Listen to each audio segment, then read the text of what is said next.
सरकार के आदेश के आलोक में सभी अंचलों का निरीक्षण किया जा रहा है। इसी क्रम में दरभंगा के जिला पदाधिकारी राजीव रोशन ने सदर अंचल का किया निरीक्षण। इस अवसर पर बड़ी संख्या में लोग अपनी समस्याओं को लेकर जिला पदाधिकारी से मिले। वहीं इस अवसर पर जिला पदाधिकारी ने करीब 2 से 3 घंटे तक अंचल कार्यालय में बैठकर कई आलेखों का किया निरीक्षण एवं संबंधित पदाधिकारियों से ली जानकारी। कई लोगों ने जमीनी संबंधी समस्या, अन्य समस्याओं से भी जिला पदाधिकारी को कराया अवगत। वहीं इन्होंने अंचल कार्यालय के निरीक्षण में दाखिल खारिज की स्थिति संतोषजनक नहीं पाई गई। दाखिल खारिज के काफ़ी मामले लंबित पाए गए, जिसके लिए दोषी 2 कर्मचारियों के विरुद्ध प्रपत्र को गठित करने का दिया निर्देश। साथ ही संबंधित कार्यपालक सहायक को कार्य संस्कृति में सुधार लाने की चेतावनी दी। अंचलाधिकारी के स्तर पर भी अनेक मामले लंबित पाए गए। जिला पदाधिकारी के द्वारा प्रखंड अंचल कार्यालय परिसर का भ्रमण कर संपूर्ण कार्यालय परिसर की साफ सफाई एवं संचिका के रखरखाव पर ध्यान देने का निर्देश दिया। कई लोगों ने अपनी समस्याएं भी बताई। इस अवसर पर इन्होंने पत्रकारों के सवालों का जवाब देते हुए इन्होंने कहा कि लोक कल्याणकारी योजनाओं का क्रियान्वयन किया जा रहा है। सरकार के निर्देश के आलोक में सभी अंचलों का निरीक्षण एक साथ किया जा रहा है, जिसमें जिला स्तर के वरीय पदाधिकारी विभिन्न अंचल गए हुए हैं। उद्देश्य यही है, जो आरटीपीएस के मामले हैं, जमाबंदी निर्धारण का मामला है, म्यूटेशन एलपीसी मामले में समय सीमा के अंदर आदेश पारित हो, इसी सब की जानकारी लेने के लिए हमने अंचल का निरीक्षण किया है। इस संबंध में कई जानकारियां इन्होंने पत्रकारों को दी। इन्होंने कहा कि मैं लोगों से यही अपील करता हूं कि जमीन संबंधी जो समस्या हो, उनके सभी कागजात संबंधित पदाधिकारी के समक्ष जमा करें, जिससे उनके समस्याओं का निष्पादन समय सीमा के अंदर हो। इन्होंने क्या कहा वो आप सुने। दरभंगा दर्शन न्यूज से मनोज झा। और देवे नहीं करते, बैठ जाते हैं। बस इसी के कारण आए हैं, सर से मिलने आए हैं, डीएम साहब से मिलने आए हैं। क्या जानकारी थी आपको इसके बारे में, यहाँ के बारे में? आज जो आए हैं पदाधिकारी, क्या जानकारी थी आपको? पता है, डीएम साहब है, डायरेक्ट डीएम साहब से मिलो, वहाँ रसीद के आदेश देंगे। 8 साल से जो दौड़ते हैं तो उसका हमको न्याय मिलना चाहिए ना। क्यों दौड़ रहे हैं 8 साल से? पेपर के लिए, रसीद के लिए, जो पूरे पेपर है, अब फिर भी नहीं कट रहा है। क्यों नहीं कट रहा? पूछे हैं कभी? आप पूछे हैं, बोले तुम्हारे बाबा को बेच दिया। अच्छा। तुम्हारे ससुर बेच दिए। अगर बेच ही रहता तो डीएम साहब, कलेक्टर साहब आदेश देता कोई चीज का। सारे पेपर है। बिहार सरकार का। कहाँ से आए हैं आप? रोहिलागंज से, ससुर का नाम से। अच्छा। दादिया ससुर का नाम से। आप क्या चाहते हैं? चाहते हैं कि मेरा रसीद कट जाए। किसके नाम से? अपना नाम से, राजेंद्र साहब के नाम से, मेरे पति के नाम से। पति के नाम से? हाँ। सारा पेपर जमा किए हुए हैं? हाँ। 8 साल से दौड़ रहे हैं? हाँ, 8 साल से दौड़ते हैं। क्या नाम है आपका? जमाला देवी। सब कुछ हो गया है सर, डीसीएल और यहाँ से भी पेपर सब मिल गया, रसीद नहीं काट रहा है। टोटल पेपर है सर। इसमें रसीद काटने का आदेश नहीं है, इसमें मुखर आदेश पारित करना है जी। उसी रिकॉर्ड में फिर नया सुनवाई शुरू। जो यहाँ से हुआ था वो खंडित हो गया है। कम हो गया। इसको देख लीजिए क्यों नहीं हो रहा। सर ऐसे एक बार जमा किए और अंदर कर दिए सर। अभी वो निकलवाना पड़ेगा पुराना रिकॉर्ड। हो गया सर, जो पंचायत में जब से हम पंचायत की मुखिया जी है किशोरपुर भी, एक दिन भी सर जो 3 वो कर्मी है जो पंचायत में नहीं गए। और पब्लिक सर हमको आके उल्टा पुल्टा बोलते हैं कि अब जब से मुखिया जी बोले तो हमारा काम नहीं होता है। जिस तरह हो गया सर, प्रधानमंत्री सम्मान निधि में दाखिल करने में दिक्कत होता है। एक आपको हो गया जेई आकाश सक्सेना है, उसमें हम सबका पंचायत का जीर्णोद्धार करवा रहे हैं और समय पर एनडी बुक नहीं कर रहे हैं।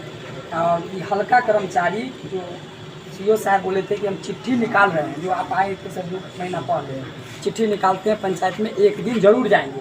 लेकिन हमको सर तो फरवरी में हम खोले रजिस्टर, एक दिन तो जाना चाहिए। एक दिन भी नहीं कर्मचारी पहुंच रहे हैं सर पंचायत में। और बहुत परेशानी। नवीन कुमार कौन है? नवीन नवीन जी बोला नवीन जी। आपका क्या मैटर है? सर एक महीना पहले जो है उसके साथ एक आवेदन दिए थे जिसमें सरकारी जमीन है ना सर उसको एक पार्टी जो है 5 फीट कब्जा कर 10 फीट और कब्जा करके रोड न बना रहा है। भूमि अतिक्रमण अधिनियम के तहत जांच करा के अभी तक कोई कार्रवाई नहीं जाते हैं। हालांकि कचहरी पहचान लिया कोई प्रमुख साहब को बुलावे था मेरे पंचायत अगर कह देंगे तो जो हमको दंड दीजिएगा तो हम इसको पूर्वी में देखिए कितना कर्मचारी जा रहा है आप हर बुध के बुध हैं, आपको एक बार और बोले थे कि जाइए बुध के बुध हम पूर्वी में बैठिए। डीएम साहब बोले थे जबकि दोनों का जहाँ आपका बिहार सरकार के द्वारा लोक कल्याणकारी नीतियों का क्रियान्वयन किया जा रहा है।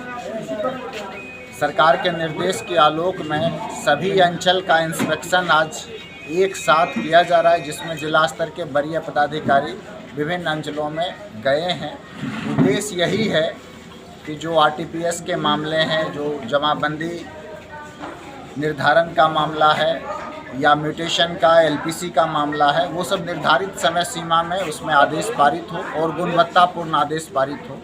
हम लोगों ने यहाँ अभिलेख का अवलोकन किया है और आवश्यक निर्देश भी दिए हैं। सर यहाँ आने के बाद आपने क्या पाया? चूँकि 2 महीना पहले भी सर यहाँ आए थे आप और आज भी आए तो उस 2 महीना में और आज में सर आपको क्या लगा कुछ परिवर्तन? जो चेंजेस देखने में आया है कि जो जाति या आवासीय के मामले हैं जो आरटीपीएस से होते हैं उसमें सुधार दिखा है। आज के समय में जो भी मामले हैं कोई भी निर्धारित समय सीमा के बाद लंबित नहीं है, लेकिन ज़रूरत इस बात की है कि इसे और तेज़ गति से किया जाए। कई बार जो लाभुक होते हैं, कई बार आवेदक होते हैं, वो काफ़ी कम समय में उन्हें ज़रूरत रहती है, लेकिन साथ में जो म्यूटेशन के मामले हैं उसमें बहुत सारे मामले अभी भी लंबित है जो खेदजनक है।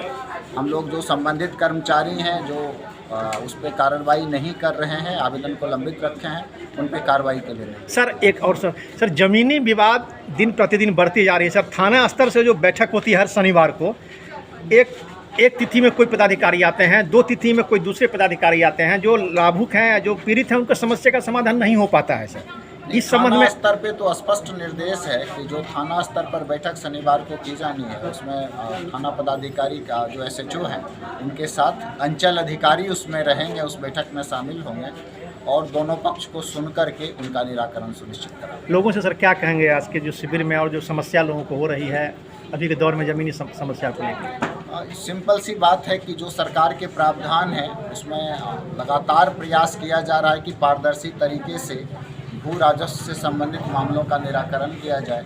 मैं लोगों से अपील यही करना चाहूँगा कि लोग अपने दस्तावेज को अपडेट करके रखें।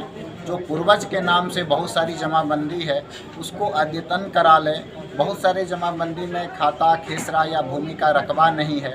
कुछ ऐसे भी मामले देखने में आए जिसमें कई सारा खेसरा दे दिया गया है और मिल जुमले रकबा का जिक्र कर दिया गया है, जिससे उसके निराकरण में दिक्कत होती है और ये समझ में नहीं आता है कि ये रकबा किस किस खेसरा में कितना कितना है। इसके लिए नापी प्रतिवेदन लगा करके संलग्न करने की ज़रूरत होती है। जो म्यूटेशन के मामले हैं वैसे मामलों में जो विक्रेता है, विक्रेता के नाम से जमाबंदी नहीं होने से भी और जो विक्रेता है उसका जमाबंदीदार से संबंध या ट्रांजैक्शन का जो प्रक्रिया है वो स्पष्ट नहीं होने से भी विलम्ब होता है। जो भी लोग आवेदन कर रहे हैं उन्हें थोड़ा सा रेवेन्यू लॉज के बारे में शिक्षित भी होने की ज़रूरत है और इसके लिए अंचल अधिकारी लगातार प्रचार प्रसार करें। हम लोग ये निर्देश देना चाहते हैं कि विक्रेता का जमाबंदीदार से संबंध स्पष्ट हो कि क्या वो दर केवाला के माध्यम से विक्रय हुआ है या उसके पूर्वज है, तो बंसावली लगा करके उनको देना चाहिए। और दर केवाला है तो पूर्व के जो केवाला हैं उसकी कॉपी भी संलग्न करके देने से जो म्यूटेशन के मामले हैं जल्दी निष्पादित हो सकते हैं।